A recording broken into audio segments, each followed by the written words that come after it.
Hi friends, நானும் YouTuber தான். இன்றைக்கி சும்மா இருந்துட்டு இருந்தோமா, அப்போ திடீர்னு ஒரு ஜேசிபி எங்களை கடந்து போச்சு. எங்கே போகுன்னு பார்த்தா என் ஃப்ரெண்டுக்கு வேலையில் தென்னை மரத்தை பிடுங்கிறதுக்கு வந்திருக்கு.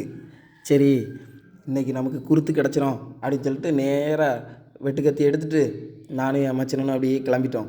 கிளம்பி நான் வெட்டிக்கிட்டே இருக்கேன், கடைசி வரை வெட்டிக்கிட்டே இருக்கேன். என் மச்சனே வீடியோ மட்டும் எடுத்துகிட்டு இருந்தான். வெட்டலை இல்லை, நீ அழகாக வெட்டா அதை வீடியோ எடுக்கேன் அப்படின்னு சொல்லிட்டு வீடியோ எடுத்துகிட்டு இருந்தான். சரி, அப்போ என் பயில்வான்தனத்தை பாருன்னு சொல்லிட்டு நேரம் அந்த வெயிட்டை தூக்கி போட்டு ஒரு சைடில் வச்சு வெட்டிக்கிட்டே இருந்தோம். அப்போ திடீர்னு அண்ணன் வந்தோடனே அண்ணன் எனக்கும் குருத்து வேணும் அப்படின்னா, ஓகே நான் என்ன வெட்டி முடிக்க போகிறேன், முடிச்ச உடனே தந்துடுன்னு சொல்லிட்டு நேராக வெட்டியாச்சு. குருத்தை டேஸ்ட் பண்ணி பார்த்தா சூப்பராக இருந்துச்சு. அப்படியே அண்ணனுக்கும் வெட்டி கொடுத்துட்டு வீட்டு ஓனருக்கும் கொஞ்சோண்டு கொடுத்துட்டு அப்படியே நம்மளும் அவ்வளோத்தையும் சாப்பிட்டு முடிச்சிட்டோம். ஆனால் குருத்து தான், அவ்வளோ டேஸ்ட்டாக இருந்துச்சு. ஆனால் மரத்தை யாரும் வெட்டாதுங்க ஃப்ரெண்ட்ஸ். ஓகே, பாய்.